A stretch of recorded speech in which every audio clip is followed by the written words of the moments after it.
क्या सच में कोई इंसान किसी को खुश कर सकता है या खुश इंटरनली हुआ जाता है? ठीक कह रहे हो आप, इंटरनल मामला है ये।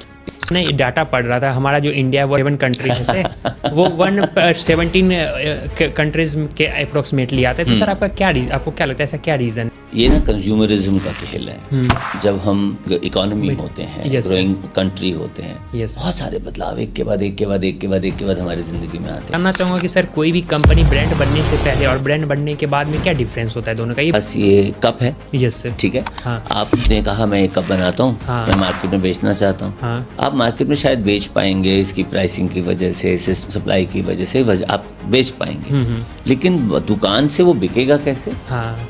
वो दुकान से तब बिकेगा अगर कोई आके बोलेगा कि जी मुझे ये वाला मग चाहिए। हाँ। सेल्स और मार्केटिंग में डिफरेंस क्या होता है? और ये बिल्कुल मुर्गे और अंडे वाला केस है। पहले क्या आया? ठीक है।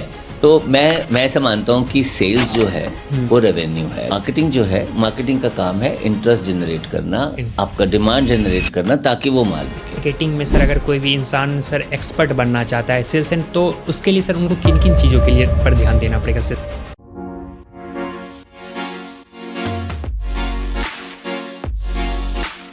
हेलो दोस्तों, मैं शुभम कुमार, टॉक्स विद शुभम के एक नए पॉडकास्ट में आप सभी का स्वागत है। दोस्तों, आज का यह पॉडकास्ट भी अभी तक के पॉडकास्ट में सबसे यूनिक और ख़ास होने वाला है, और इसका सबसे बड़ा कारण है हमारे आज के गेस्ट। आज के हमारे ऐसे गेस्ट हैं जिनका एक्सपीरियंस के बारे में अगर मैं बात करूं तो कुछ भी कहा नहीं जा सकता है। इनका एक्सपीरियंस से अगर आप सीखना चाहो तो न जाने कितनी चीज़ें सीख सकते हो। इनके पास 35 ईयर का एक्सपीरियंस है उन सारे फील्ड में जो फील्ड आज के लिए काफ़ी ज़्यादा महत्वपूर्ण है। आज हमारे साथ यहाँ पे बैठे हुए हैं transformation consultant for SMEs, author, sales and marketing expert, mentor and laughter yoga ambassador हमारे साथ हैं राजीव नारंग सर। तो सर आपका बहुत बहुत स्वागत है हमारे इस पॉडकास्ट में। Thank you so much Shubham, thank you so much मुझे इसका हिस्सा बनाने के लिए, और मुझे बहुत खुशी है कि मैं आपके साथ कर रहा हूँ। My pleasure sir. और मुझे सर आपसे बहुत कुछ सीखने को मिलता है, और मैं उम्मीद करता हूँ कि आज आपके एक्सपीरियंस जो रहे 35 ईयर के, वो आज हमारे ऑडियंस को आपसे बहुत कुछ सीखने का मौका मिला। मैं आशा करता हूँ। सर सबसे पहले आपके इतने सारे एक्सपीरियंस रहे हैं इन सारे फील्ड में, तो मैं आपकी सबसे पहले लाइफ जर्नी को जानना चाहूँगा कि आपकी यहाँ तक जो जर्नी रही वो कैसी रही है? देखिए, मैं 58 साल का हूँ, 58 ईयर्स का। तो मैं अगर 58 साल को 8.5 मिनट में करूँ या 5 मिनट में बता नहीं पाऊँगा, लेकिन सिर्फ इतना ज़रूर कहूँगा बहुत ही अच्छी ज़िंदगी रही है। बचपन, स्कूलिंग दिल्ली में हुई है, कॉलेज दिल्ली में हुआ है, MBA दिल्ली में हुई है, काम भी दिल्ली में करता हूँ, और आप बोल सकते हैं मैं दिल से दिल्ली वाला हूँ। यस। मैंने अपनी स्कूलिंग बाल भारती स्कूल से की, फिर राजधानी कॉलेज में पढ़ा। MBA किया मैंने 1988 में, तब आप पैदा नहीं हुए थे। Yes correct. वो मैंने किया था, लेकिन उसके साथ साथ ही मुझे जॉब भी करना था, क्योंकि मुझे घर में पैसे की ज़रूरत थी। तो मैंने नौकरी की, और शाम के वक्त मैंने पार्ट टाइम में MBA किया। तब सोचा नहीं था कि मुझे MBA की ज़रूरत आज के ज़माने में इतनी ज़्यादा पड़ेगी, पर बहुत काम आ रहा है वो। उसके बाद लेकिन मैंने अपने काम से शुरू किया, मैंने अपना काम, अपना बिज़नेस से शुरू किया। उस वक्त ये बताना चाहूँगा कि तब तक कंप्यूटर्स हमारे लिए पैदा नहीं हुए थे, वो हमारी आंखों के सामने पैदा हुए हैं। तो मैं डिज़ाइनिंग किया करता था, मैं पेंटिंग किया करता था खूब, और मेरे अंकल्स जो थे वो प्रिंटिंग इंडस्ट्री में थे। तो उन्होंने मुझे कहा कि तुम इतनी अच्छी डिज़ाइनिंग, तुम्हारा हाथ बहुत अच्छा है, तो तुम्हें तो डिज़ाइनर बन जाना चाहिए। और मैं MBA करने के बाद, आप मानेंगे नहीं, मैंने अपना डिज़ाइनिंग स्टूडियो खोला। और मैं खुद डिज़ाइनिंग किया करता था। करोल बाग से मैंने शुरू किया, लेकिन 6 साल मैंने बहुत अच्छे से ग्रो किया। पर उसके बाद मैं धड़ाम से नीचे गिर भी गया, और जब मैं गिरा तो उस वक्त मुझे पैसा चाहिए था, नौकरी करनी पड़ी। मैंने 4.5 साल नौकरी की है लक्सर पार्कर पेन्स में। वहाँ पे मैंने 4 साल में 4 प्रमोशन पाए, और असिस्टेंट मैनेजर की तरह मैं गया था, उस कंपनी को ज्वाइन किया था। लेकिन जब मैंने छोड़ा तो मैं नेशनल लेवल पे प्रमोशंस हैंडल कर रहा था। तो वो मेरे लिए बहुत बढ़िया सीखने का समय था। पर उसके बाद 4.5 साल बाद मैं वापस अपने बिज़नेस में आया। मैंने 20 साल के लिए अपनी कम्युनिकेशन एजेंसी चलाई है, ब्रांड बज़ के नाम से। और 2021 1 जनवरी से मैंने उसको भी, कोविड के बाद मैंने उसको बंद किया। और अब मैं एक इंडिपेंडेंट कंसल्टेंट हूँ, जिसको अभी आपने बताया ट्रांसफॉर्मेशन कंसल्टेंट, और मैं एसएमईज के साथ काम करता हूँ। एसएमईज माने स्मॉल एंड मीडियम एंटरप्राइजेस, और वो मेरा काम है और उसी को मैं कर रहा हूँ। तो मेरी जर्नी में मेरे पेरेंट्स का बहुत इंपॉर्टेंट रोल रहा है, ख़ासतौर पे मेरी मदर का, क्योंकि मेरे फादर तो मैं छोटा सा था, बहुत 2 साल का था तो मेरे फादर की डेथ हो गई थी। लेकिन मेरी मदर का बहुत साथ रहा, मेरी सिस्टर का बहुत साथ रहा, फिर शादी हुई तो मेरी बीवी का मेरे पास बहुत साथ था, और मेरी बेटी है उसका बहुत साथ है। तो मैं बहुत अपने आप को बहुत ब्लेस्ड महसूस करता हूँ कि मेरी फैमिली ने मेरा साथ दिया, और चाहने वाले आप जैसे बहुत मिले मुझे। सर सबसे बड़ी बात है कि आपको जब भी मैं देखता हूँ ना, तो वो कभी फील नहीं होता कि मैं किसी अलग इंसान से बात कर रहा हूँ, अपनापन जैसा आपसे बात करके लगता है। तो ये पर्सनैलिटी का राज क्या है सर? आप सबसे एकदम पूरा चिल होके बात करते हैं। इसको मैं ऐसे बोलना चाहूँगा कि चिल होके बात करने वाला भाषा ना आपकी उम्र की भाषा है, राइट? तो मैंने ये बताया कि मैं 58 साल का हूँ, और आपसे उम्र में डबल से ज़्यादा होगा, आई एम श्योर। पर मुझे लगता है कि मेरी सबसे बड़ी जो कहूँ कि मैंने सीखा और फिर मैंने इस्तेमाल किया, वो मैंने किया कि मूव विद द टाइम्स। समय के अनुसार अपने आप को बदलते रहिए, बढ़ाते रहिए, अपग्रेड करते रहिए। तभी मुमकिन हो पा सकता है कि मैं 58 का होकर के आपके साथ ही पॉडकास्ट कर रहा हूँ। बिल्कुल सर। मुझे अगर आपके साथ काम करना है, और आज की यंग जनरेशन, हर रोज़ मैं तो कहूँगा हर साल एक नई जनरेशन आ रही है, आज के डेट में नए नए बदलाव हो रहे हैं, तो अपने आप को रेलेवेंट भी रखना है और आप लोगों के साथ डील भी करना है, आप लोगों के साथ ही काम करना है। तो बहुत ज़रूरी है कि मैं आपकी भाषा सीखूँ, मैं आपका तरीका सीखूँ। मैं एक बुज़ुर्ग की तरह अपने आप को ये नहीं कहता रहूँगा ज़िंदगी भर कि मेरे ज़माने में तो ऐसा हुआ करता था। बिल्कुल। मैं तो इस बात पे बिलीव करता हूँ कि आज के ज़माने में क्या हो रहा है उसके साथ अपने आप को अगर ढाल सकूँ तो मैं रेलेवेंट भी हूँ और मैं आपसे बात करने के काबिल भी हूँ। बिल्कुल सर। जिस तरीके से सर आपके एक्सपीरियंस रहे, और मैं आपकी भी स्टोरी सुन रहा था, तो उसमें आपने एक बात बताई कि आपका एक लाइफ में एक ऐसा मोमेंट भी आया था जब आप पूरा डाउनवर्ड चले गए थे लाइफ में। लेकिन सर ऐसा क्या रीज़न था कि आपको क्या ऐसा मोटिवेशन मिला जो कि आपको वहाँ से फिर उठने का मौका मिला और आज आप यहाँ हैं? एक ही मोटिवेशन होता है मेरे हिसाब से, और जो मेरे साथ ऐसा नहीं कि एक ही बार हुआ, जब हम अपना काम करते हैं तब भी ऊंच नीच होती रहती है। बिल्कुल सर। और हर रोज़ एक नया चैलेंज आता है ज़िंदगी में, आपको उसके लिए अगले दिन तैयार होना ही पड़ता है, क्योंकि ज़िंदगी जीना आप छोड़ नहीं सकते हो। बिल्कुल सर। तो उस चक्कर में क्या है, मैं समझता हूँ कि उसका वो जो मोटिवेशन है ना, कि जब आप कहते हो कि मुझे फेल नहीं होना है, हाँ बिल्कुल है ना, आप जीते ना जीते एक अलग बात है, लेकिन मुझे फेल नहीं होना है और अपने ऊपर ये ठप्पा नहीं लगवाना है कि आप फेलियर हो गए। जब आपने अपना सब कुछ खो देते हैं, और जब जिस समय की आप बात कर रहे हैं कि मैंने अपना सब कुछ खोया, तो मैंने सचमुच में सब कुछ खोया।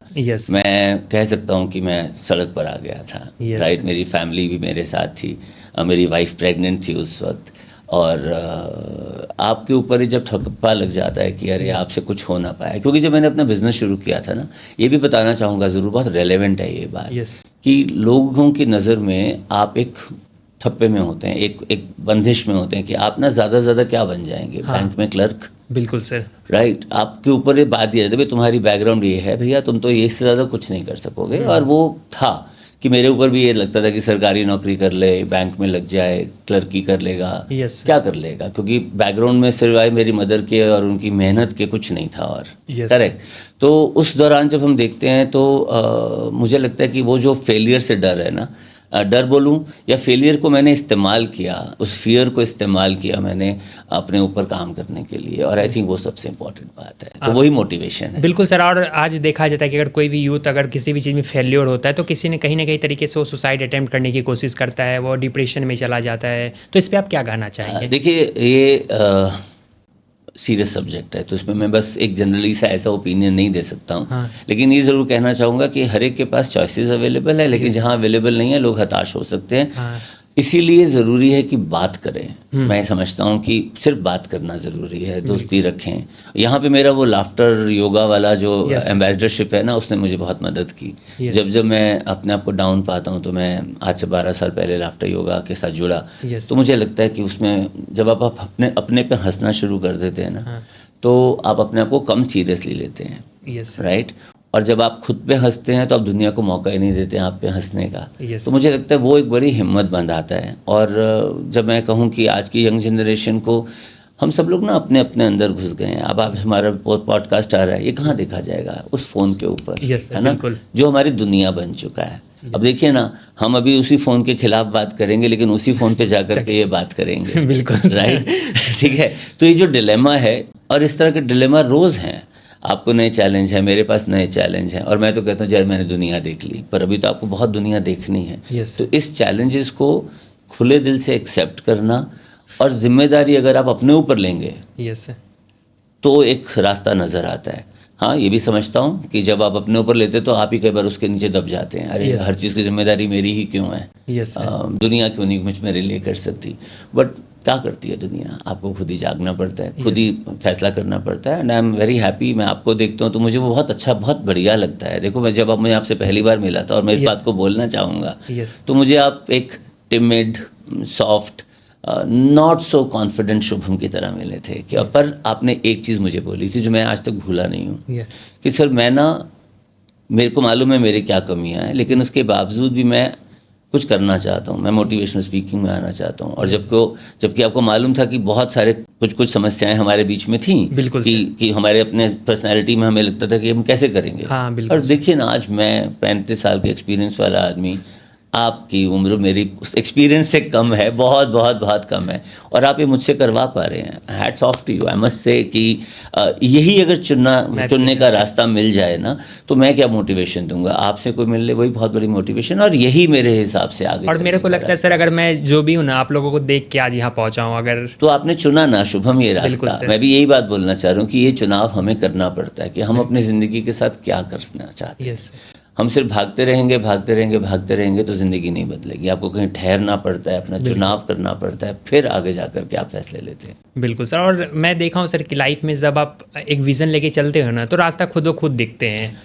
हाँ, देखिए, विजन को डिफाइन करना सबसे इम्पॉर्टेंट बात है। Yes sir. कि आप क्या सोचते हैं कि आपको अपनी ज़िंदगी में क्या करना है। Yes. लेकिन एक बात बताऊं और उसमें शुभम, यस सर। जब आप ये सोचते हैं कि आप अपनी ज़िंदगी में क्या करते हैं, वो एक तरीका है सोचने हाँ का। बिल्कुल सर। दूसरा तरीका ये है कि आपकी ज़िंदगी क्या सिर्फ आपके लिए है, या आप किसी के लिए भी कुछ कर सकते हैं। Yes sir. मुझे लगता है कि the moment we start giving, yes हम जब देने के बारे में सोचते हैं, शायद विजन हमें तब मिलती है। Yes sir. है ना। वो मैंने कहीं पढ़ा था, बाद में मैंने उसके साथ की एक पेंटिंग भी बनाई थी, कि आपको चुनना पड़ेगा हाँ कि आपको आइसक्रीम बनना है या मोमबत्ती। हाँ राइट। बिल्कुल। तो आइसक्रीम है जो आप अपने लिए है, और समय के साथ साथ वो पिघलती जाती है, लेकिन मोमबत्ती खुद को जलाती भी है यस सर। और रोशनी भी फैलाती है। बिल्कुल। तो ये चुनना पड़ता है हमें, और ये चुनाव जिस दिन हम कर लेते हैं, उम्र के किसी भी पड़ाव पे, शायद समय तब बदलता है। बिल्कुल सर। और आप भी एक कोच है, ट्रांसफॉर्मेशन कोच हैं, आप लोगों की लाइफ में एक चेंजिंग लाते हैं। और कहा जाता है एक गुरुज होते हैं, एक तरह आप एक शिक्षक भी हैं, गुरु भी हैं। तो एक कहा जाता है गुरु भी एक मोमबत्ती की तरह होते हैं। बिल्कुल। वो खुद को तपाते हैं और एक बच्चों के जीवन में रोशनी लाते हैं। मैं यकीन से बोल सकता हूँ ये बात। Yes sir. बिल्कुल। तो सर, अभी आपने जैसे बताया कि आप एक लाफ्टर एम्बेसडर कोच हैं, तो आप लोगों को एक हैप्पीनेस कोच के तौर पे भी जाने जाते हैं, आप लोगों को खुश होना सिखाते हैं। तो सर, क्या सच में कोई इंसान किसी को खुश कर सकता है, या खुश इंटरनली हुआ जाता है? आप ठीक कह रहे हो, आप इंटरनल मामला है ये अगर मैं इसी को बोलूँ, देखिए, खुश रहना आउटकम है। हाँ मैं बोलता हूँ कि मैं सिर्फ लाफ्टर योगा के बारे में बात करता हूँ। हाँ। क्योंकि लाफ्टर एक जरिया है खुश होने की तरफ। तो ओके। खुशी ना आउटकम है। हाँ और दूसरा बात है कि हम कहते हैं कि अच्छा, मैं खुशी को भी मुझे चुनना पड़ेगा। मज़ेदार बात है ना ये, बिल्कुल कि मैं खुश रहना चाहता हूँ। क्योंकि मैं जब खुश होता हूँ तो मैं अच्छे फैसले कर पाता हूँ। मैं खुश होता हूँ तो मेरी वजह से मेरे आसपास के लोग भी खुश होते हैं। कल की बात बताता हूँ आपको, बड़ी मज़ेदार। Yes sir. तो कल किसी बात पे मैं I was carrying an upset. Okay. और मैं ज़्यादातर ये बोलता हूँ कि मैं अपसेट हूँ, ये नहीं बोलता हूँ। मैं बोलता हूँ I have an upset. Upset हमारे बाहर की चीज़ है। हमारे, अगर मैं बोलूँगा मैं अपसेट हूँ, तो यानी मेरी पूरी की पूरी पर्सनैलिटी अपसेट हो गई, मेरे देखने का नज़रिया अपसेट हो गया, सब कुछ अपसेट हो जाता है। बिल्कुल। लेकिन जब मैं कहता हूँ मेरे को एक अपसेट हो गया है, हाँ। यानी मैं उसको बाहर से देख सकता हूँ और उसके लिए उसको हैंडल करने का कोई तरीका ढूंढ सकता हूँ ना। बिल्कुल सर। तो ये जो छोटी छोटी बातें, ऑफकोर्स ये भी मैंने भी सीखी हैं। हाँ। अपने गुरुओं से सीखी हैं। लेकिन जब हम ऐसी चीज़ों को देख पाते हैं, तो अब आप चुनाव कर पाते हैं। आप उसको एक समस्या के हर पर्सपेक्टिव को सब तरफ से घूम करके देख सकता हूँ कि वो अच्छा, ये प्रॉब्लम है, अब मैं इसको ठीक कर सकता हूँ, अब मैं इस पे काम कर सकता हूँ। और coming back to laughter, Yes, कि किसी को सिखाया जा सकता है, देखिए लाफ्टर सिखाया जा सकता है। हाँ। मैं ऐसे बोलता हूँ, मैंने भी सीखा है। हाँ। मैं अपने आप को बड़ा खुशनुमा मानता हूँ। मैं पहले से भी ऐसा नहीं था कि मैं बहुत उदास रहता था, बहुत प्रॉब्लम्स थी, लेकिन मैं एक हैप्पी पर्सन था, क्योंकि उसके अलावा चॉइस मिलती नहीं थी कोई और। Yes sir. राइट, क्योंकि आपके रोने में आपके साथ कोई नहीं होता है बिल्कुल ना। सर। राइट, तो हैप्पीनेस, तो लाफ्टर से मेरा सामना जब हुआ तो मुझे ये समझ में आया कि लाफ्टर को हम ना प्रैक्टिस कर सकते हैं। Yes sir. और ये भी समझ में आया कि लाफ्टर की जो साइंस है, हाँ। साइंस ये कहती है कि जब हम हंसते हैं ना, यस सर। तो हमारे दिमाग में एक केमिकल लोचा होता है, बिल्कुल सर। हमारे एंडोर्फिन्स रिलीज बिल्कुल। होते हैं, और तब हमारे पास एक हमारा मूड अच्छा हो जाता है। भाई बिल्कुल कॉमेडी फिल्म देखते हैं तो हमारा मूड अच्छा होता है ना, वही सैड मूवी देखते हैं तो हमें सैड होना शुरू करते बिल्कुल। हैं। तो अगर हम हमें कोई तकलीफ होती है, पेट में दर्द होता है, हम पेट की दर्द की दवाई खा लेते खाते हैं, हैं, हम बिल्कुल सिर सर। दर्द है, सिर दर्द की दवाई खाते हैं। अरे भैया मूड खराब है तुम्हारा, तो जाओ कोने में थोड़ा हंस लो। Yes sir. और सबसे इंटरेस्टिंग बात यह है कि हंसना आपने किसी और पे नहीं है, यस सर, खुद पे हंसना है। खुद पे हंसना है। हम अपने आप को इतना सीरियसली लेते हैं, इतनी सिग्निफिकेंस देते हैं ना, कि ऐसा लगता है कि सारी दुनिया हमारे कंधे पे है और हमारी वजह से ही चल रही है। बिल्कुल ऐसा बिल्कुल नहीं है। आई मीन इतनी बड़े ब्रह्मांड में हम इससे भी तुच्छ। माइनर मतलब आप कितने माइक्रोन कम कर लीजिए, हम उतने हैं। Yes sir. राइट, तो हम इतनी जो सिग्निफिकेंस देते हैं ना अपने आप को, उससे अगर हम पार पाए, और वो हम हंस के ही कर सकते हैं। Yes. मैं तो रोज सुबह शाम जब अपना दिन की शुरुआत करता हूँ, जब मैं ब्रश करता हूँ, शीशा मेरे सामने होता है, Yes, sir. मैं अपने पे हंसता हूँ, तब हंसता हूँ और कहता हूँ भाई तुम अपने को बहुत हीरो समझते हो, बाहर दुनिया पड़ी खड़ी है आपके बैंड बजाने के लिए। Yes sir. और इसलिए, लेकिन ये भी मानो कि तुम इसको हैंडल कर सकते हो। वो जो भरोसा अपने आप को दिलाना होता है, अपने आप को शाबाशी देनी होती है। Yes. भगवान का तो हम शुक्राना करते ही हैं, हम कहते हैं कि थैंक यू गॉड कि तुमने हमारी ज़िंदगी में ये सब दिया। Yes. लेकिन अगर हम अपने आप को भी शाबाशी दें कुछ उन चीज़ों के लिए जो हमने अच्छी की होंगी। Yes, sir. हो सकता है आपका बॉस आपको पिछली रात दिन आपको बहुत बैंड बजाई, उसने आपको बहुत तंग किया, आपसे नाराज़ हुआ बहुत, लेकिन सोचिए कि वो क्या वही ज़िंदगी है, उसके बीच में आपने कुछ तो अच्छा भी किया होगा। Yes, sir, बिल्कुल। किसी ने एक्नॉलेज किया ना किया हो, मैं तो कहता हूँ अपनी पीठ थपथपाओ और दिन की शुरुआत बिल्कुल कर सर, दो। चांद- और यही स्टार्ट है। बिल्कुल सर। और कहा जाता है कि अगर कोई भी इंसान का एक विजन, नजरिया कैसा होता है किसी भी चीज़ को देखने का, अगर आप एक चांद को देखते हो तो चांद में एक छोटा सा दाग होता है, तो वो दाग दिखता है, वो क्या चांद बात है। नहीं दिखता और है। देखिए नज़रिया से ही नज़र बदलती है। बिल्कुल सर। है ना, अगर आप अपने नज़रिए पे काम करते हैं तो नज़र तब बदलती है। बिल्कुल सर। और कहा जाता है अगर आप कोई भी काम खुश होकर करते हो तो उसका पॉजिटिव इम्पैक्ट भी उस ओह वर्क यस, पे पड़ता है। ओह यस, ये बहुत ज़रूरी है।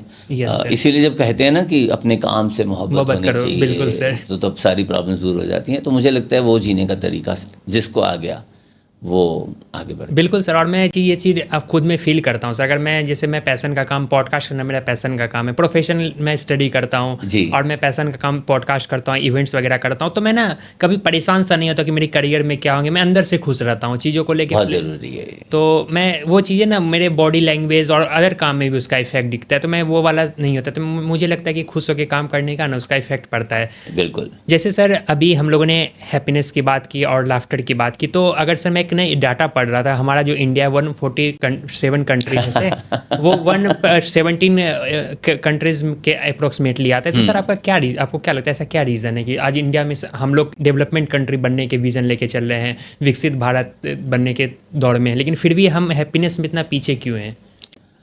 मुझे लगता है कि ये ना कंज्यूमरिज्म का खेल है। जब हम ग्रोइंग इकोनॉमी होते हैं, Yes, sir. ग्रोइंग कंट्री होते हैं, Yes. बहुत सारे बदलाव एक के बाद हमारी ज़िंदगी में आते हैं। Yes, sir. अगर मैं अपनी जर्नी की बात करूं तो बिज़नेस का ख़राब होना एक बात है, लेकिन अगर आप टेक्नोलॉजिकल एडवांसमेंट को देखो, कंप्यूटर हमारे सामने आए, हाँ। फिर उसके बाद पहले फ्लॉपी थी, फिर डिस्क थी, फिर पेन ड्राइव आए, फिर सब कुछ आया। कितनी चीज़ों को हम उसके साथ अडेप्ट होते रहे हैं, करेक्ट। फिर उसके बाद वो सब गायब हो गया। अब और आज की डेट में चलते फिर इंटरनेट आ गया, फिर सोशल मीडिया आ गया, फिर हमारे ईमेल, ये सब कुछ हमारी ज़िंदगी में हुआ। और आज हम एआई की बातें कर रहे हैं। Yes, sir. हम एआई के इस्तेमाल की बात कर रहे हैं। तो आप सोचें कि इस पूरे प्रोसेस में क्या हुआ कि हम बिज़ी हो गए हैं। Yes sir. हम बिजी हो गए हैं अपने आप को अपग्रेड करने के लिए, या फिर जो अपग्रेड नहीं कर रहे हैं अपने आप को, वो इस बात में बिजी हो गए हैं, ये सोचने में कि ओहो मैं अपग्रेड नहीं कर पा रहा हूँ। Yes sir. राइट।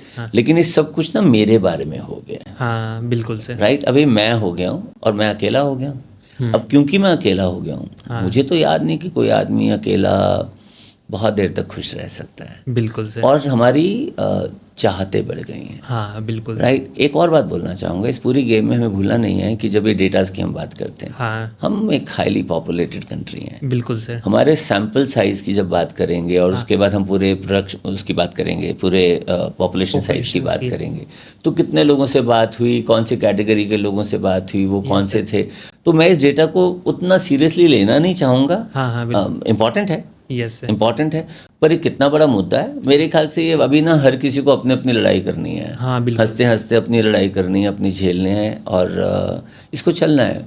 हम पूरी दुनिया में कहाँ खड़े हैं, उसके पीछे बहुत सारे कारण हैं। हाँ। हमारे आगे जो इतनी सारी कंट्रीज़ हैं। हाँ।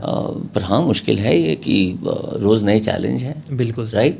और रोज़ रास्ते ढूंढने हैं। और हर इंसान को लगता है कि मेरी ज़िंदगी से अच्छी उसकी ज़िंदगी, तो इसी वजह से वही है, तो वो अपने आप में रह गए ना, तो ये यू वर्सेस मी हो गया। आई मीन आप देखिए कि हम पेरेंट्स हैं, अपने बच्चों को पढ़ाते हैं, उनको कहते हैं बेटा बड़े होकर तुमने ये बनना है, वो भी चाहता है हाँ बड़े होकर मुझे करना है, और तुम्हें ना अमेरिका में सेटल होना है, तुम्हें यूरोप में सेटल होना है, तुम्हें यहाँ जाना है, वहाँ जाना है, फिर वो चले जाते हैं। और फिर हम कहते हैं मैं बहुत दुखी हूँ क्योंकि मेरे मैं अकेला हो गया, मेरे बच्चे मुझे छोड़ के, मैं उनसे मिल नहीं पाता हूँ, 6 महीने में एक बार मिल पाता हूँ। Yes sir. राइट। तो ये मैंने अकेलापन चुना था ना खुद। yes, आगे बढ़ने की स्पर्धा में yes, मैंने चुना था ये रास्ता। बिल्कुल सर। अब जब चुन लिया तो फिर उसकी रिस्पेक्ट करनी पड़ेगी ना। मैं बहुत सारे ऐसे लोगों को जानता हूँ। मैं लाफ्टर में एक कपल है, उनकी ज़िंदगी ऐसे ही है। उन्होंने अपने आप को रम दिया है लाफ्टर के अंदर, लाफ्टर को फैलाते हैं, NGOs में जाते हैं, हॉस्पिटल्स में जाते हैं, पेशेंट्स के साथ काम करते हैं, और उनके दोनों बच्चे अलग अलग दुनिया में अलग अलग देशों में रहते हैं। पर वो हर 6 महीने बाद जाते हैं, 6 महीने उनके साथ घूमते फिरते ऐश करके आते हैं, और फिर कहते हैं और यहाँ आकर के लाफ्टर करते हैं। तो मुझे लगता है कि जब आप ज़िंदगी में ये चुन लेते हो और उस चुनाव की रिस्पेक्ट करते हो, यही बात रिलेशनशिप्स के लिए भी तो कहा जा सकता है ना। तो जब ये जो हमारे कंसर्न्स हैं, अकेला रिलेशनशिप्स नहीं चल रहे आज की डेट में, ओहो मैं तो बहुत दुखी हूँ, ये सब आपके चुनाव पे है। Choice is something that you are responsible for. Yes sir.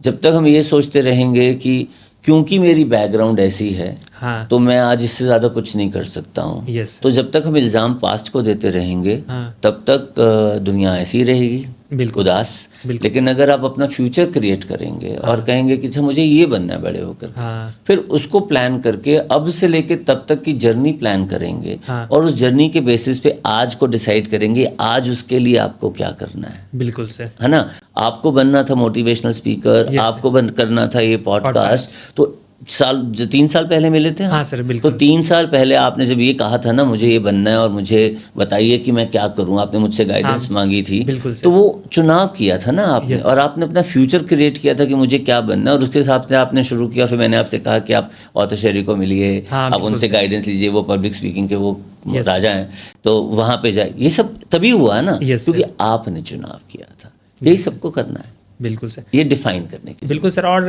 अभी हम लोगों के कंट्री में सर इन चीज़ों पे वर्क नहीं किया जा रहा है कि हम लोगों को कैसे खुश रहा जाए, इन सब चीज़ों पे वर्क होना चाहिए। आज हम 5th GDP इकोनॉमी में है सर, $3.75 ट्रिलियन इकोनॉमी में है। हाँ।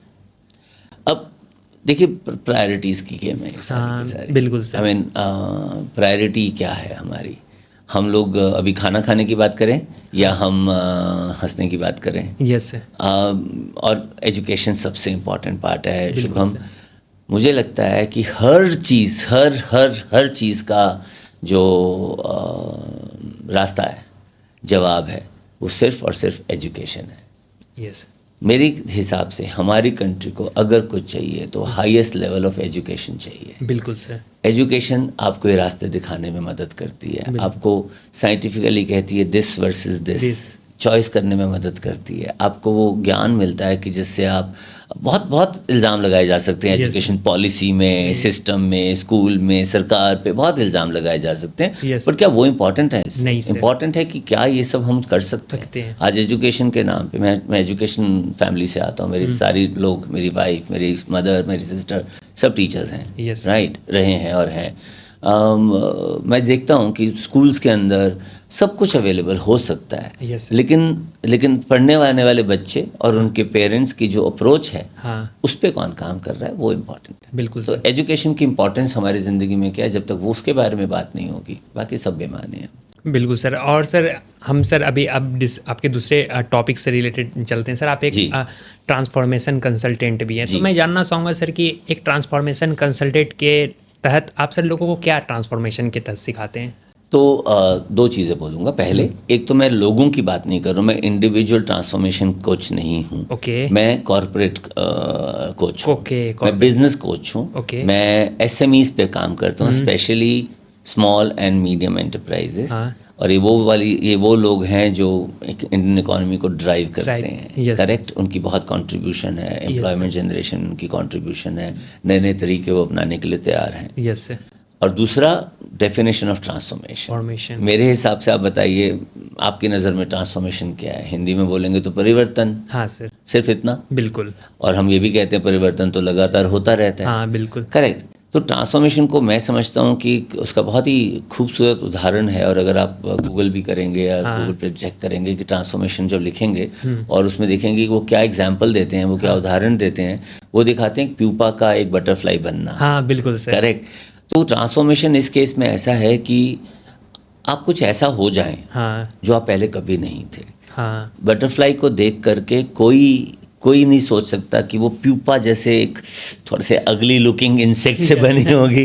और प्यूपा को देख के कोई ये नहीं कह सकता कि बड़ा होकर के बटरफ्लाई बनेगा, इतनी खूबसूरत चीज़ बनेगा। बिल्कुल सर। तो ट्रांसफॉर्मेशन में सबसे बड़ी बात यह है कि आप वो ना रहें जो आप पहले थे। yes. तो ये बैंडेड नहीं है कि चल यहाँ कुछ ठीक किया, यहाँ कुछ ठीक किया। हाँ, शुरुआत ठीक करने से होती है, लेकिन आपको विजन क्रिएट करनी पड़ती है, अपना फ्यूचर क्रिएट करना पड़ता है, और उसके हिसाब से ये बात होती है। Yes sir. और सर हम लोग सबसे अच्छा एग्जाम्पल यहाँ पे एक छोटे से सीड्स का भी ले सकते हैं। छोटा सा सीड्स को कोई नहीं एक्सेप्ट कर सकता, इतना बेहतरीन वो प्लांट बन सकता है। बिल्कुल। और जो बाद में आके फिर फ्रूट देगा और फिर वो वापस वही सीड से उसी के सीड काम आएंगे। बिल्कुल ठीक बात है। तो ट्रांसफॉर्मेशन में मैं क्या करता हूँ, मैं आपको बताना चाहूँ। तो अभी क्या है कि देखिए, जो ट्रांसफॉर्मेशन में जो एसएमईज हैं, ये सब लोग एक स्टेज पे पहुँच जाए हैं। मैं स्टार्टअप्स की बात नहीं कर रहा हूँ, मैं उन लोगों की बात कर रहा हूँ जो ऑलरेडी स्मॉल स्केल पे या मीडियम स्केल पे काम कर रहे हैं, मैन्युफैक्चरिंग सेटअप चला रहे हैं, 5, 7, 10 करोड़, 12 करोड़, 20 करोड़, इतना धंधा वो कर रहे हैं। लेकिन वो अभी तक खुद अकेले काम कर रहे थे। वो बाबूजी थे, जिनको हम बाबूजी कहते हैं कंपनियों के।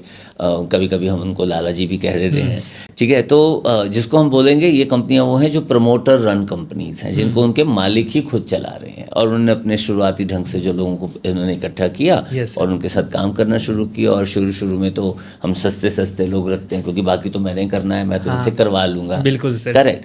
तो वो जो लोग होते हैं, उनके लिए एक लेवल तक पहुंचना उनके लिए मुमकिन होता है, क्योंकि वो अकेले काम कर रहे थे। लेकिन अगर उन्होंने सोचा और ये चुना कि उनको अपनी कंपनी को बड़ा करना है, उनको नेक्स्ट लेवल पे जाना है, उनको ब्रांड बनाना है, उनको एक ऐसी ऑर्गेनाइजेशन चाहिए जहाँ पे लोग आके उनसे काम कर सकें, तो वहाँ पे वो हमारे जैसे लोगों को चुनते हैं। मैं अकेला नहीं हूँ ट्रांसफॉर्मेशन कंसल्टेंट, इंडिया में बहुत कंसल्टेंट्स हैं ऐसे। तो वो चुनते हैं कि अब उनको क्या करना है। तो मैं उनकी मदद करता हूँ, उनको एक प्रमोटर ड्रिवन कंपनी से एक प्रोसेस ड्रिवन कंपनी बनाने में, उनके सिस्टम बनाने में, उनके प्रोसेस बनाने में, और ऐसी का ऑर्गेनाइजेशन बनने में जिसमें सारा का सारा काम उनके सिरदर्दी नहीं है। उनके पास टीम है, प्रोफेशनल्स हैं जो अपना एक सिस्टम से काम कर रहे हैं, उनको SOPs पता है, वो काम करें।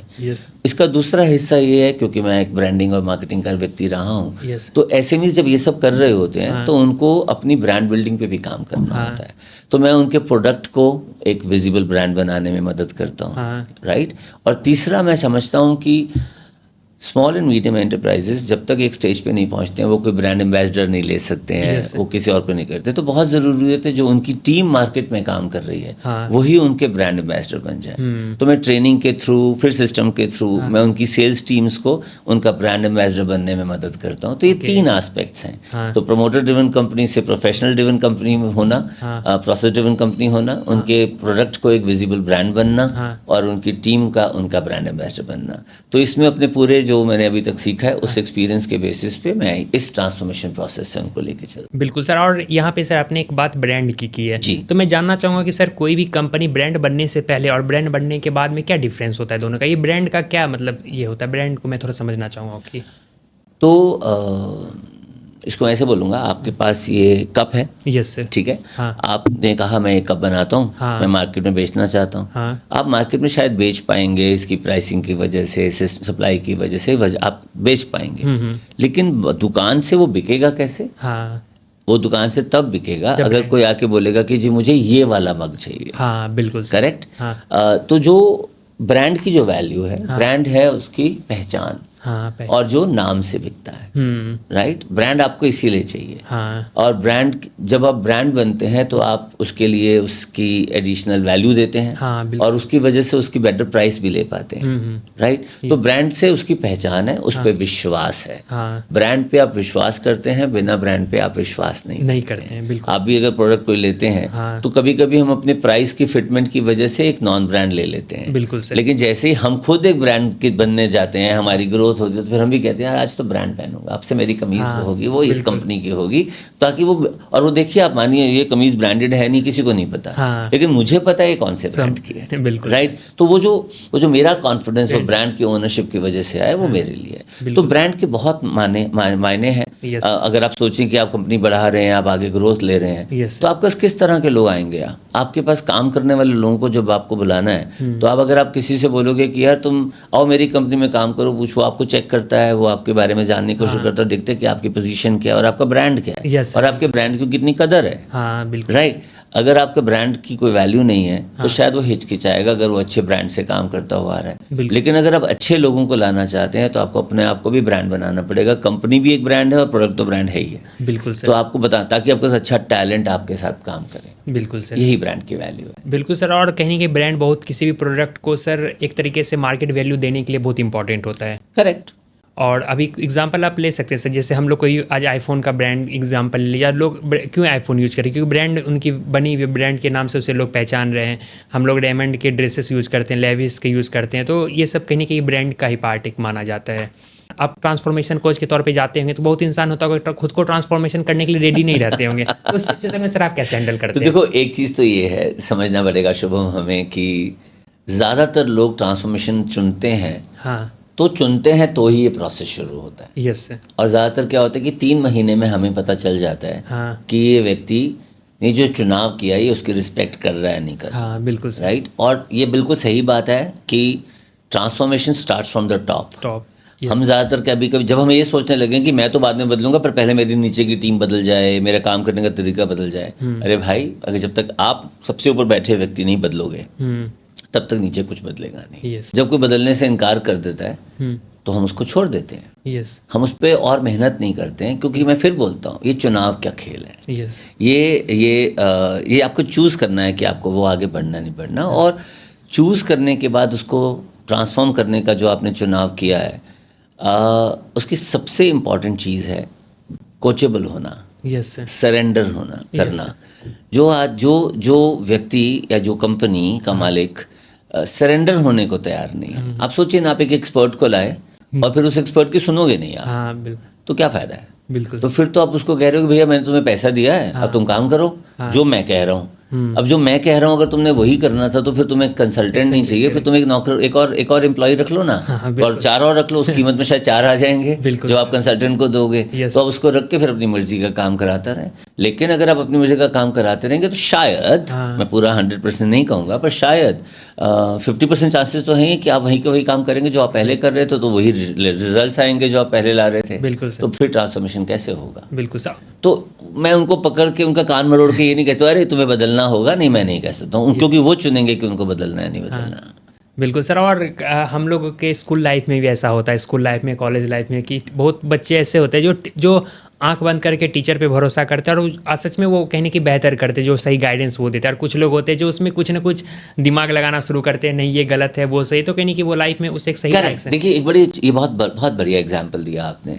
एक स्कूल में, एक कॉलेज में एक टीचर जो है, 50 बच्चों को क्लासरूम में एक जैसा पढ़ाता है। यस सर, बिल्कुल। उसकी डिलीवरी सेम है, उसका लेक्चर सेम है, उसका कंटेंट सेम है, तो सब लोगों के नंबर एक जैसे तो नहीं आते हैं। नहीं, बिल्कुल नहीं। कुछ के बहुत अच्छे आते हैं, कुछ के कम आते हैं। वो इसलिए आते हैं क्योंकि वो चुनते हैं कि उनको क्या करना है। हाँ, बिल्कुल। टीचर के बारे में थोड़ी है। हाँ, हम जनरली जो मैं एज ए ट्रेनर में बात करूं तो हम लोग कहते हैं कि ये ट्रेनिंग प्रोग्राम है या लर्निंग प्रोग्राम है। ट्रेनर ट्रेनिंग देता है, लेकिन लर्निंग आप खुद रिसीव करते हैं। बिल्कुल। और owners of learning is on the person who is taking the learning, not essentially who is giving the training. Yes sir. तो ये मैं फिर घूम के वापस, मेरा एक केंद्र बिंदु है, वो है चॉइस।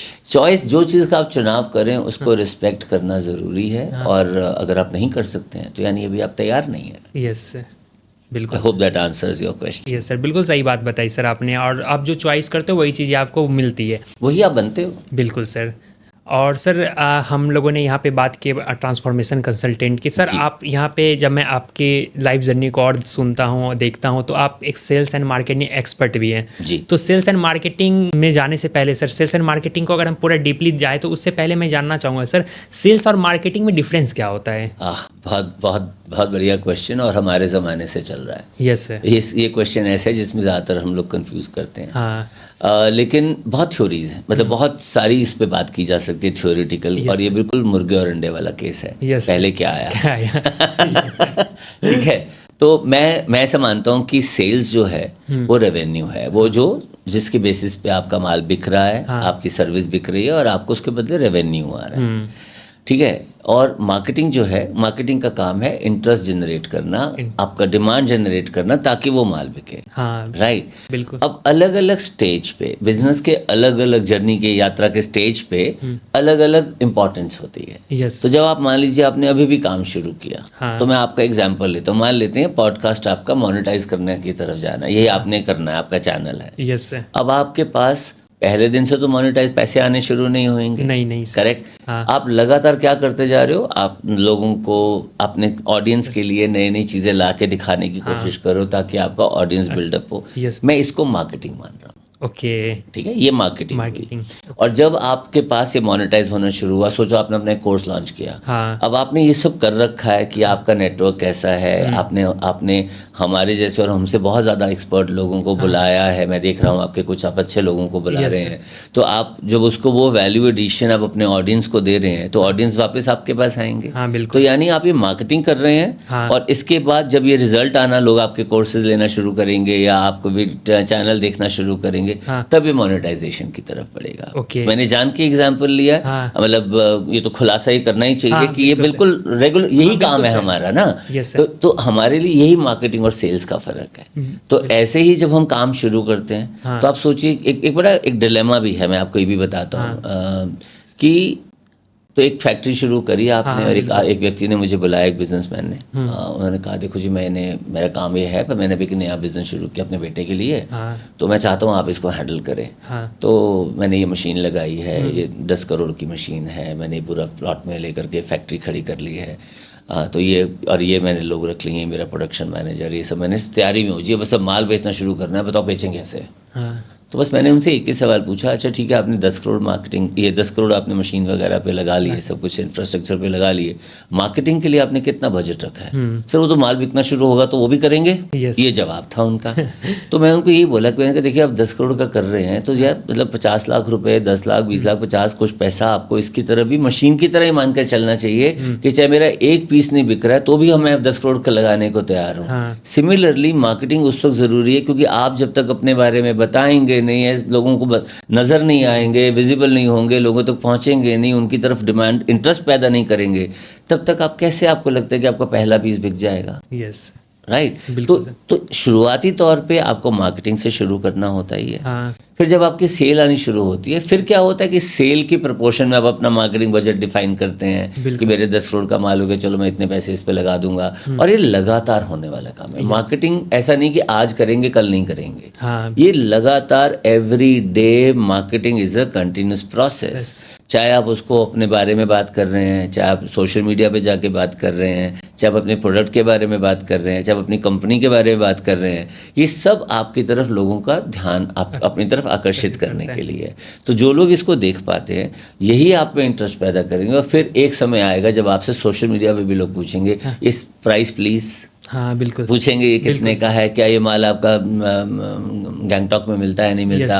वो सारे सवाल आने शुरू होते हैं। और अभी तो मैं सिर्फ ऐसी बात कर रहा हूँ जो बिल्कुल ऑर्गेनिक बेस पे है, जिस पे अभी आप एडवर्टाइजिंग नहीं कर रहे हो। हाँ, तो ये सब आपको करना पड़ेगा। तो बिजनेस के पूरी जर्नी के अंदर अलग अलग लेवल पे इन दोनों को साथ साथ काम करना है। पर मुझे लगता है कि जब हम काम शुरू करते हैं, हमें मार्केटिंग के लिए भी अपना बजट रखना चाहिए, सिर्फ मशीन लगा के काम नहीं होगा। बिल्कुल सर। तो मार्केटिंग और सेल्स में ये फर्क है। डिमांड जनरेशन मार्केटिंग और एक्चुअल रेवेन्यू, उसका कन्वर्जन होकर के रिजल्ट आना है सेल्स। बिल्कुल सर। और मैं सर एक चीज़ को और यहाँ पे कनेक्ट करना चाहूँगा सर, कि सर जिस तरीके से आपने मार्केटिंग की बात की, तो कि आप कहते हैं कि आप जिस तरीके से सभी ने एग्जांपल लिए कि हाँ फैक्ट्री में उन्होंने सिर्फ सेल्स पे काम किया, मार्केटिंग में उन्होंने वर्क नहीं किया।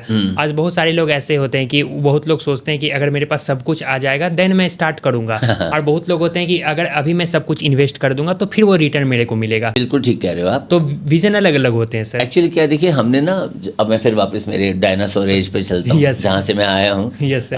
जब ज़मीन पे डायनासोर घुमा करते थे, हम तो सीन अपने आप को उस समय का मानते हैं। Yes, sir. तो वो जो हमने असल में उस दौरान में ब्रांड्स को बिकते बिकने के बाद ब्रांड बनाया। हाँ। तब मार्केटिंग के नाम पे ये सब प्लेटफॉर्म्स नहीं थे। ये सोशल तो मीडिया पहले था माल का पहुंचना दुकान तक, हाँ। Distribution channel was the most important thing, और डिस्ट्रीब्यूशन चैनल के बाद उसका माल का बिकना। हाँ। और उस वक्त लोग नई नई चीज़ें देखने की शुरुआत हो रही थी, और सिर्फ मेजर बड़ी बड़ी कंपनीज एडवर्टाइज करती थी। तो लेकिन उसका बिकने बिकते बिकते बिकते बिकते जब उसका डिस्ट्रीब्यूशन चैनल फाइनल हो गया, हाँ। उसके बाद वो उसकी एडवर्टाइजिंग करते थे। Yes. राइट, मैं इस पूरे बातचीत में ज़रूर बोलना चाहूँगा, इसमें जो मैंने अभी डिस्ट्रीब्यूशन चैनल बोला है, किसी भी तरह की मार्केटिंग के भी, वही मार्केटिंग के भी अलग अलग यात्राएं हैं। हाँ, शुरुआती अलग है, लेकिन डिस्ट्रीब्यूशन चैनल भी एक बहुत ही इम्पॉर्टेंट पार्ट है हमारे बिजनेस के लिए, किसी भी बिजनेस के लिए, कि हम किस तरह से हमारा माल पहुंच रहा है लोगों तक, और हमारा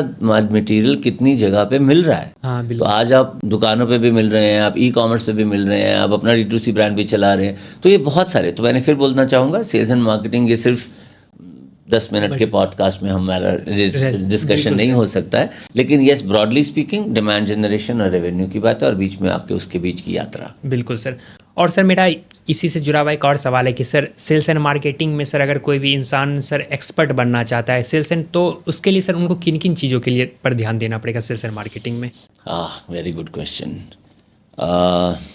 फंसा दिया तुमने, बट चलो कोई बात नहीं। देखो, सेल्स एंड मार्केटिंग में मुझे लगता है कि आपके लिए बहुत ज़रूरी है एक तो एजुकेशन। बिल्कुल सर। राइट, मैं ये बिल्कुल उन लोगों के लिए मैं पहले बोलना चाहूँगा कि जो लोग भी ये मान के चलते हैं कि मैं वो कह रहा हूँ कि अगर आप एजुकेटेड नहीं हो तो अच्छे सेल्समैन नहीं बन सकते, ये ज़रूरी नहीं है। Yes, लेकिन बड़ी इंपॉर्टेंट बात ये है कि अगर आप एजुकेटेड है तो आपको आगे के रास्ते मिलते हैं, और आप अपने आज के बदलते हुए परिवेश में आप AI का इस्तेमाल कर सकते हैं, डेटा ड्रिवन बातें कर सकते हैं, तो बहुत सारी चीज़ें हैं जो आप कर सकते हैं। इसलिए एजुकेशन को मैं वो इंपॉर्टेंस दे रहा हूँ ताकि आपको अपग्रेड करने का मौका मिले, नंबर 1। नंबर 2, मैं कहूँगा कि आप हमारे लिए जो बहुत ज़रूरी है सेल्स एंड मार्केटिंग एक्सपर्ट बनने के लिए, वो है कि आपके पास 2-3 स्किल्स होने ज़रूरी हैं। हाँ। एक स्किल है कि आप ऑब्जर्वेंट अच्छे होने चाहिए। Observer, yes sir. ठीक है, आपको पता होना चाहिए कि आप के आसपास क्या हो रहा है, कौन से प्रोडक्ट की ज़रूरत पड़ेगी, कौन से उसको कैसे बेचना है, किसको बेचना है, यानी टारगेट ऑडियंस। Yes, sir. जो टारगेट ऑडियंस यानी कंज्यूमर के बारे में। हाँ। तो आप जब ऑब्जर्वेंट होते हैं तो आप बाइंग बिहेवियर्स को स्टडी कर सकते हैं।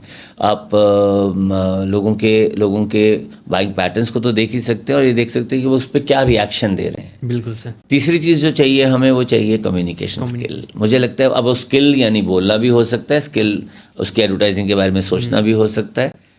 चौथी और सबसे इम्पोर्टेंट बात मैं बोलता हूँ, आपको ना डरपोक नहीं हो सकते आपको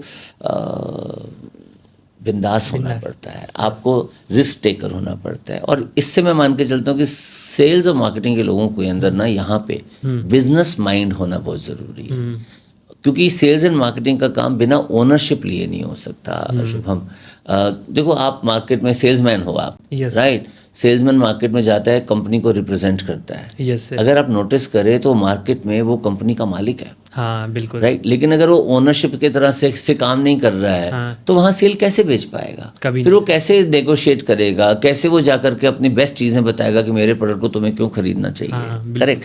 तो वो जो मुझे लगता है कि जो ओनरशिप है ना, हाँ। ऐसी मार्केटिंग की बात कर रहा हूँ। हाँ। मार्केटिंग में तो फिर भी मैं बोलता हूँ कि आप कम्युनिकेशन पे बात करते हो, आप लोगों तक पहुँचने की, उनका इंटरेस्ट पैदा करने की बात करते हो, वहाँ टेक्नोलॉजी आपकी मदद करती है।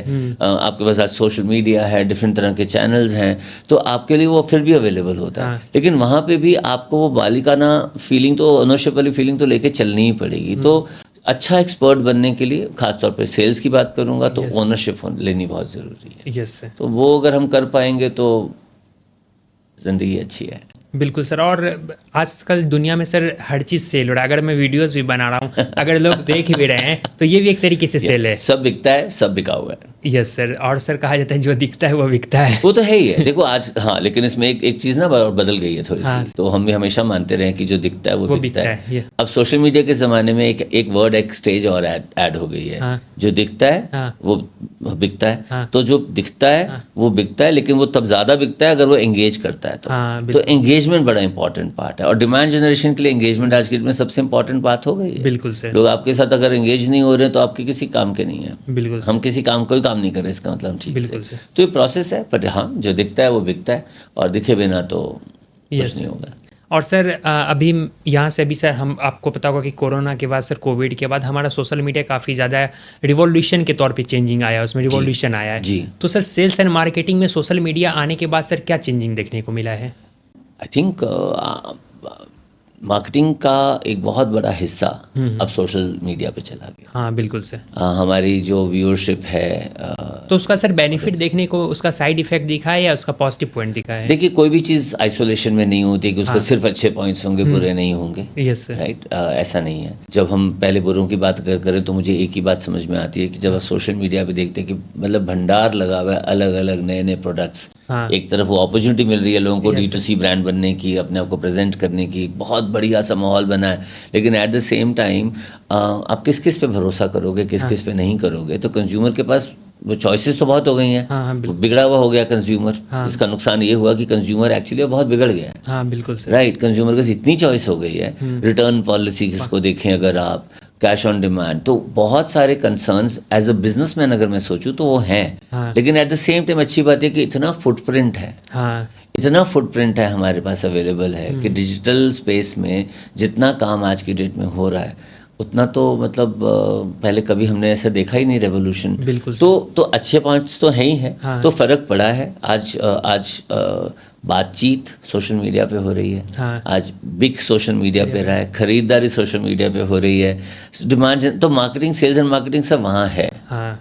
पर मैं ये बोलूँगा कि क्या सिर्फ उससे काम हो जाएगा? जी नहीं, आपके प्रोडक्ट को अच्छा होना ही पड़ेगा। हाँ। आपकी सर्विस लेवल्स अच्छे होने ही पड़ेंगे। आपको कॉम्पिटिटिवली प्राइस्ड होना ही पड़ेगा।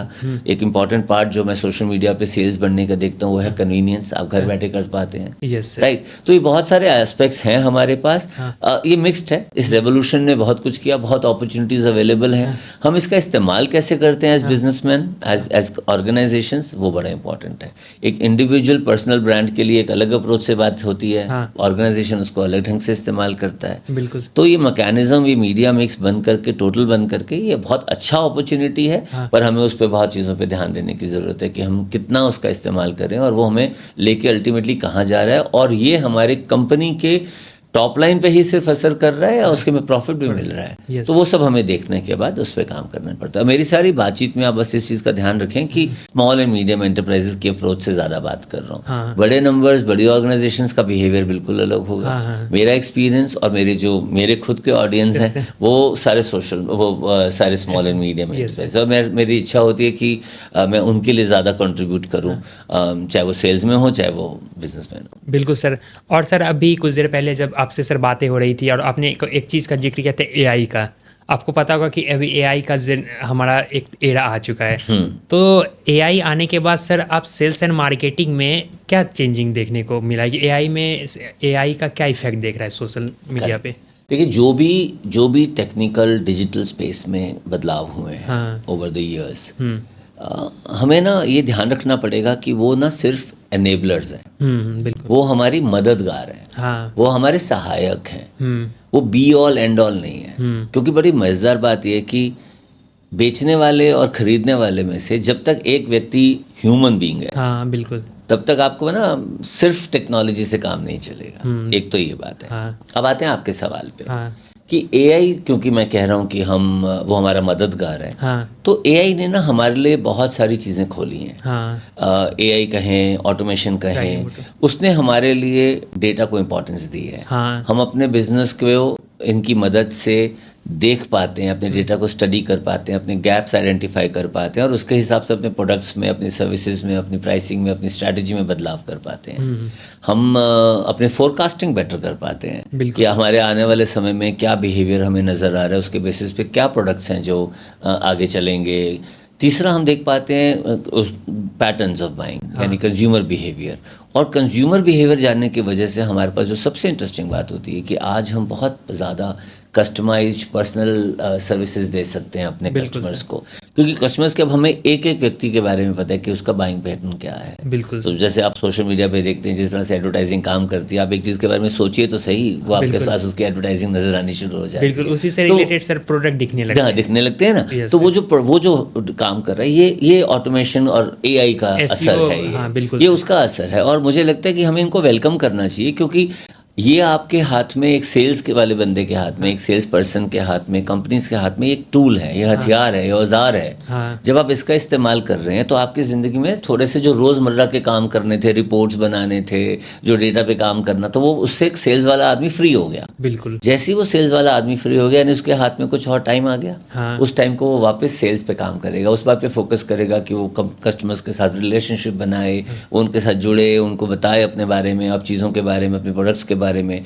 और उससे डेफिनेटली बेटर प्रोडक्टिविटी होगी, सेल्स बेहतर होंगी। इसलिए एआई और ऑटोमेशन को हमें अपने एक औजार की तरह इस्तेमाल करना चाहिए। They are the best tools that we have had. हाँ, अपग्रेड करना पड़ेगा, पढ़ाई करनी ज़रूरी है, सीखते रहना पड़ेगा और लगातार नई बातें करते हैं। बिल्कुल सर। और आपने जिस तरीके से बताया कि सर अभी सेल्स एंड मार्केटिंग में एक तरफ ह्यूमन बीइंग का होना इम्पॉर्टेंट है, और मैं सर एक डाटा पढ़ रहा था सर कि एआई का कहा जाता है कि एआई जो है वो 85% जॉब को वो डिस्ट्रॉय कर देगा, लेकिन उसके अपोजिट अगर हम पॉजिटिव पर्सपेक्टिव से देखें तो वो 87% जॉब को क्रिएट भी कर रहा है वो। एग्जैक्टली। बस आप लोगों को, आपको सीखना है। हाँ, आपको उसके लिए तैयार होना है। वही जो बात मैंने शुरू में बोली थी कि मैं इस उम्र में आकर के भी अपने आप को री इन्वेंट करता हूँ। मैं आज एआई का इस्तेमाल कर रहा हूँ। Yes sir. मैंने तो नहीं कहा कि नहीं तो यंग जनरेशन का काम है। I am using AI to put the right strategies in place, to read the data of my customers, to understand and to give them ideas about what are possibilities and to know about what is happening globally. और sir मैं एक चीज कहना चाहूंगा, आपके जो कुछ questions मैंने एआई से भी हेल्प लिए हैं डिजाइन करने। ऑफ कोर्स, तो यही तो फायदा है ना। बिल्कुल। अब अगर आप सोचते रहें कि जी मैं क्या पूछूंगा, कैसे करूंगा, कितनी रिसर्च करेंगे। आज आपने एआई की मदद से राजीव नारंग के बारे में सब जगह से मटेरियल उठा भी लिया। उसके हिसाब से आपने वो बोला होगा, भैया तुम ये रहा आदमी, अब इसके हिसाब से मुझे क्वेश्चन भी बता दो। तो आपने अपना समय बचाया, राइट। आपने एक समय के अंदर मेरे बारे में अधिक जानकारी दी। जरूरी क्या है, उसके बाद आप मुझे एज ए पर्सन क्योंकि जानते हैं, तो आप उस पर्सन की पर्सनैलिटी को इनके साथ जब मर्ज कर देंगे तो उसमें एस्पेक्ट आएगा इमोशनल। देखिए जिस तरह से भी हम बात कर रहे हैं, राइट, ये सिर्फ एआई तो नहीं है ना। नहीं सर। अगर हमारी बातचीत में हमारी टोन देखिए, हम मुस्कुरा रहे हैं, अगर आप सिर्फ एआई का इस्तेमाल करते तो आप वहां से सवाल पूछते और मैं रटे रटाए जवाब दे रहा होता। Yes sir.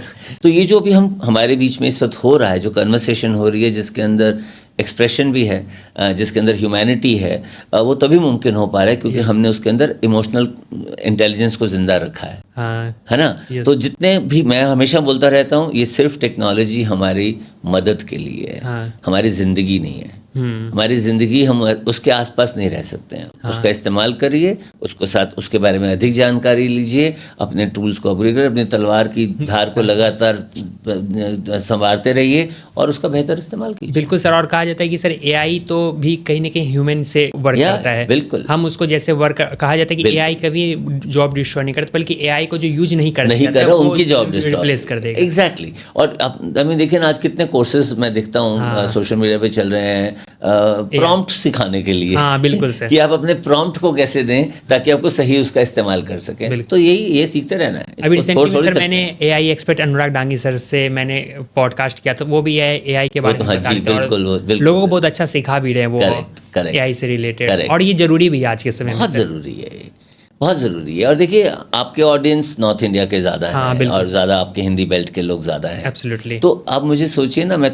बहुत खुश हूँ, मतलब आप मुझे बहुत इंस्पायर करते हैं शुभम, कि आप जो काम कर रहे हो, आप दिल्ली में आए, अपने आप को शिफ्ट किया, लेकिन आपका ध्यान अभी उधर से हटा नहीं है। आप चाहते हो कि वहाँ पे भी आपके तरह के बहुत लोग हों जो अपने आप को अपग्रेड करें, सीखें और ये ज़रूरी है। Yes, तो जब मैंने भी अपना यूट्यूब शुरू Yes, sir. किया, मैं उसको चला नहीं पाता हूँ क्योंकि मैं अपने कस्टमर्स के काम पे Yes, ज़्यादा sir. बिजी रहता हूँ।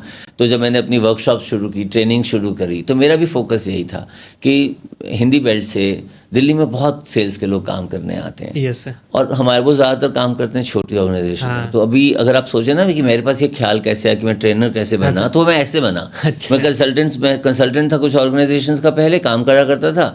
तो वो आते थे सेल्स के लोग, उनको वो हायर करते थे और अगले दिन उनको धक्का मार के मार्केट में भेज देते, जा तेरे को मार्केट सिखाएगी। हाँ। और वो लोग पिट-पिटा के आ जाते थे, क्योंकि आज मार्केट कहाँ सिखाती है। Yes sir. मार्केट को में जाने के लिए आपको तैयारी करके भेजना पड़ता है। तो Yes. तब मैंने सोचा यार मैं क्या इन लोगों के लिए कुछ कर सकता हूँ। इनको मैं बहुत बेसिक चीज़ें बता सकता हूँ कि ये जा करके अपने आप को मार्केट में प्रेजेंट कैसे करें। तब मैंने पहली बार अपनी सेल्स की वर्कशॉप्स वगैरह शुरू की। मैं सेल्स ट्रेनिंग में आया, क्योंकि मुझे लगता है कि ये कोई नहीं सिखा रहा था। Specially small and medium enterprise में ना ट्रेनिंग का सब्जेक्ट और उसका बजट है ही नहीं। बिल्कुल सर।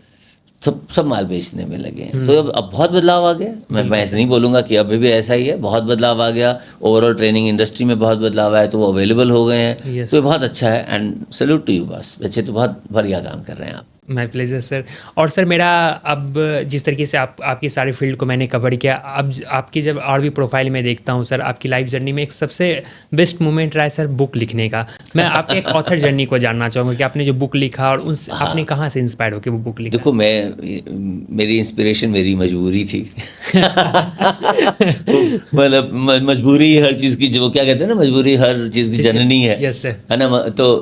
तो वो ऐसा हुआ कि मैं वर्कशॉप करता था, जो मैंने भी सेल्स ट्रेनिंग की वर्कशॉप करता था, जिसका नाम था get up rise. Yes sir. ठीक है।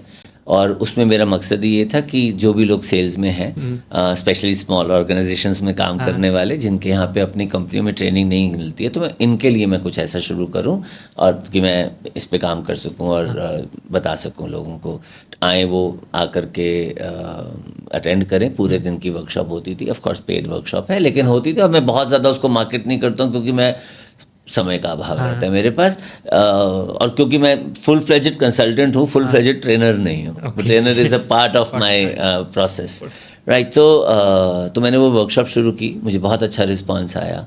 और सब लोग मुझे कहते थे कि आप जो है हम पूरे दिन के लिए निकालें। हम तो वही, मैं तो कानपुर में रहता हूँ, Yes. मैं कैसे आऊँगा एंड ऑल दैट। तो ये तब से वो डिमांड चल रही थी कि मैं किताब लिखूं। और फिर मैंने सोचा कि हाँ, ये आइडिया तो सही है कि जो लोग मेरे नहीं आ सकते, तो मुझे सब लोगों ने कहा आप अपना यूट्यूब पे ये शुरू कर दो, गेट अप राइज वर्कशॉप। अब मैं बहुत ज़्यादा उसके लिए उतनी मेहनत करने के लिए मैं तैयार नहीं था। आई बी वेरी ऑनेस्ट। तो मुझे लगता था कि नहीं, ये जवान बच्चे करेंगे यूट्यूब पे आके बात करना सब कुछ। तो फिर उसके साथ साथ ही क्या हुआ कि इस दौरान में ये सब बातें चल ही रही थी। मैंने धीरे धीरे करना शुरू किया कि मैं तो मेरी जो किताब है ना शुभम, वो मेरी किताब है adaptation of my workshop. Okay. So it is not a book, I would say it is a workbook. Workbook. Right? It says get up arise, boost your sales success. यही मेरी वर्कशॉप का नाम भी है। मैंने अपनी पूरी दिन की वर्कशॉप जैसे वो चलती है, जहाँ से शुरू होती है, चैप्टर दर चैप्टर, एक्सरसाइज दर एक्सरसाइज, कोई उसमें एक्टिविटी है, कोई उसमें फॉर्म भरना है, कोई कुछ उसमें करना है, वो पूरी किताब भी वही है। मैंने अपनी वर्कशॉप को ही मैंने किताब में कन्वर्ट कर दिया, सो दैट कि मैं जिन लोग मेरी वर्कशॉप आ नहीं सकते हैं, वो मेरी किताब पढ़ के इसको कर लें। बिल्कुल। और मैं कहना चाहूँगा, अगर आप सर की लाखों की वर्कशॉप नहीं कर सकते, नहीं लाखों की तो है ही नहीं भैया, बहुत छोटे से पैसे लेता हूँ मैं। लेकिन सर आज एक ट्रेनर की जो अर्निंग होती है वो लाखों में होती है। जो मैंने सर आपके नॉलेज की बात की वहाँ पे जो आपको नॉलेज की, वो लाखों की जो वहाँ पे जो नॉलेज है, अगर आप वो कुछ मिनटों में घर बैठे या सीखना चाहते हैं तो सर की बुक जरूर परचेज करिए। सर क्या आपकी बुक ये अवेलेबल ऑनलाइन? अमेजोन पे अवेलेबल। मैं अमेजोन के वहाँ पे सर की बुक के लिंक्स डाल दूंगा, आप वहाँ से परचेज कर सकते हैं। और सर से कोई भी ट्रेनिंग फील्ड से कंसल्टेंट लेना हो या सर से कनेक्ट होना हो, तो मैं सर के सारे सोशल मीडिया हैंडल्स और सर के कॉन्टैक्ट्स में अपने डिस्क्रिप्शन बॉक्स में डाल दूंगा, आप कनेक्ट कर सकते हैं। Thank you Shubham. मैं आपके ऑडियंस के लिए मैं एक स्पेशल ऑफर भी दिखा दूंगा बुक्स में, उसके बाद ही आप डालिएगा। I'll give you 50% of. Okay, तो सर आप यहाँ पे ऑफर के साथ आपको बुक अवेलेबल होंगे आपके पास, तो आप वहाँ से ज़रूर परचेस करिएगा। तो सर इसके लिए थैंक यू सो मच, हमारे ऑडियंस के लिए इतना रिलैक्सेशन देने के लिए। और सर मैं जानना चाहूँगा कि सर बुक आपने जब लिखा तो आपने सर टोटल कितने बुक लिखे हैं अभी तक? एक बुक लिखी जी है। मैं वही बोल रहा हूँ ना कि मैं मजबूरी में हाँ, लिखी मैंने। बिल्कुल सर। मैं ऑथर वैसे नहीं हूँ। हाँ। हाँ मैं बहुत लिखता हूँ। हाँ। मैं आर्टिकल्स लिखता हूँ। मैं एक मैगजीन आती है उसमें मैंने काफ़ी देर तक मैंने रेगुलर आर्टिकल्स लिखे हैं। मैं पोइट्री भी करता हूँ। हाँ। पर मैं ऑथर नहीं हूँ। मैं ये नहीं मैं बोलूँ कि मैं क्योंकि मैंने अपने आप को ना बहुत बिजी रखा है अपने कस्टमर्स। बिल्कुल सर, आपको लगा कि हाँ मैं अगर सब जगह प्रेजेंट नहीं हो सकता हूँ तो लोग सिर्फ मैंने अपनी वर्कशॉप को मैंने वर्कशॉप ट्रांसफर किया, मैंने और कुछ नहीं किया। मेरे पास बहुत इस वक्त मेरे पीछे लोग पड़े हैं कि मेरा सेकंड एडिशन कुछ आना चाहिए, और Yes, बल्कि मैं अपनी वर्कशॉप को भी अपग्रेड करने की कोशिश कर रहा हूँ कि उसमें भी मैं कुछ और नए एलिमेंट्स लाऊं, चाहे वो टेक्नोलॉजी रिलेटेड हो या कुछ हो। क्योंकि मैं साथ साथ वर्कशॉप्स में सिर्फ सेल्स की बात नहीं करता हूँ, इवन एसएमईज की ट्रेनिंग के भी वर्कशॉप, मैंने 2 दिन की ट्रेनिंग अभी वर्कशॉप तैयार कर रहा हूँ, जल्दी ही उसको अनाउंस करूँगा। क्योंकि जो लाला जी प्रमोटर्स, उन सब में प्रॉब्लम क्या है कि हम विजन तो बना लेते हैं, उसको एग्जीक्यूशन में फेल कर देते हैं। तो एग्जीक्यूशन कैसे करनी है उसके लिए मैं वर्कशॉप की तैयारी कर रहा हूँ, तो आई होप वो भी काम आएगी। बिल्कुल सर। हमारा जो सर अगला सवाल है वो इन सब टॉपिक से थोड़ा हट के सर, आप एक ट्रेनर हैं, एक्सपर्ट भी हैं इन सब चीज़ों में सर, तो सर इन सब चीज़ों से सर आपकी कमाई कितनी हो जाती है? मैं इनकम टैक्स पे करता हूँ। हाँ। मेरे खर्चे काफ़ी होना चाहिए। और पूरा पे करता हूँ। मैं जीएसटी भी देता हूँ। ठीक है, मैं जीएसटी भी देता हूँ। मैं इनकम टैक्स पेयर हूँ। कमाई उतनी हो जाती है कि जिससे मैं अपनी अच्छी ज़िंदगी को अपनी चॉइसेस के हिसाब से जी सकता हूँ। ये तो बहुत अच्छी बात है सर। और यही मेरे को लगता है कि हमारा सक्सेस की मेरी डेफिनेशन भी यही है कि आज एक ज़माना था, मैं कोई भी काम इस वक्त मजबूरी में नहीं कर रहा हूँ। मैं इस वक्त हर काम कर रहा हूँ जिसको मैं करना चाहता हूँ। एज अ ट्रेनर भी, एज अ कंसल्टेंट भी। मैं समझ सकता हूँ कि आज उस स्थिति में हूँ मैं, और मैं ऊपर वाले का बहुत शुक्रगुजार हूँ इसके लिए, और अपने चाहने वालों का भी बहुत शुक्रगुजार हूँ कि मैं आज उस स्टेज पे हूँ जहाँ पे मैं अपनी मर्जी से, अपनी चॉइस से काम कर सकता हूँ। और ये नहीं कहूँगा अपनी शर्तों पर मैं देखिए, मैंने अपने आप को हमेशा कहा है कि मैं एक possibility of contribution and creativity हूँ। और मैं वही काम करता हूँ जिसके अंदर या तो मैं क्रिएटिविटी कर पाऊँ, कुछ क्रिएट कर पाऊँ, चाहे वो बिजनेस क्रिएट करना है अपने कस्टमर का, चाहे मैंने स्टूडेंट्स के थ्रू वो पढ़ा करके मैं स्टूडेंट्स को मेंटोर करता हूँ। मेरे पास बहुत इंटर्न्स आते रहते हैं, मैं उनको बहुत ट्रेनिंग में कॉलेजेस में जाता हूँ। चाहे मैं अपने ट्रेनीज़ की बात करूँ जो मेरे से सेल्स ट्रेनिंग ले रहे हैं, मैं किसी भी कैटेगरी में जाता हूँ, मेरे लिए कुछ क्रिएट करने की जहाँ अपॉर्चुनिटी होती है और जहाँ पे मैं कुछ कंट्रीब्यूट कर पाता हूँ। Yes sir. इन दोनों में से किसी एक चीज़ का होना बहुत ज़रूरी है मेरी ज़िंदगी में, तो मैं उसकी फेवर में फ़ैसला लेता हूँ। दोनों हो जाए तो जादू। बिल्कुल सर। और सर काफ़ी अच्छा लगा सर, आपने सारी टॉपिक्स पे कवर किए, और हमारा सवाल सर यहीं तक था। लेकिन सर हमारा एक रैपिड फायर राउंड होता है सर, जिसमें आपको 1 वर्ड में आंसर देना है सर। जी। सेल्स या मार्केटिंग? मार्केटिंग। आपकी पसंदीदा किताब? You can win by Shiv Khera. मुझे लगता है कि ये किताब ऐसी है जो सबको पढ़नी चाहिए। और साथ ही साथ अगर जो सेल्स में इंटरेस्टेड है उनकी दूसरी किताब है यू कैन सेल। ये वो किताब है जिसने मेरी ज़िंदगी बदली। मैं एक्चुअली सेल्स की तरफ मेरा आने का जो विजन था ना, वो यहाँ से पैदा हुआ बहुत साल पहले। सुबह में उठने के बाद सबसे पहले क्या करते हैं सर? खुद पे हंसता हूँ, खुद पे और ऊपर वाले का शुक्रगुजार करता हूँ, एक और दिन दिया है। लिंक्डइन या इंस्टाग्राम? लिंक्डइन। चाय या कॉफ़ी? चाय। ओके सर, लास्ट में मेरा सर सवाल है कि सर आप जो भी सेल्स या मार्केटिंग फील्ड में बहुत एक्सपर्ट बनना चाहते हैं, तो उन लोगों को सर क्या मैसेज देना चाहेंगे? मेरा मैसेज सिर्फ एक ही है, जो भी करें पैशन के साथ करें। और जैसे मैंने पहले कहा, ओनरशिप। अगर आप ओनरशिप नहीं लेंगे ना अपने काम की, सेल्स में ख़ास तौर पे, मैं फिर बोलता हूँ, अगर आप सेल्स में हैं तो मार्केट में आप अपनी कंपनी को, जो जिसका आप माल लेके जा रहे हैं, उस कंपनी के रिप्रेजेंटेटिव हैं, सोल रिप्रेजेंटेटिव। तो मान लीजिए आप ही मालिक हैं। आप अगर मालिक की तरह बिहेव करेंगे तो ही आप अपने कस्टमर के फ़ायदे की बात कर पाएंगे।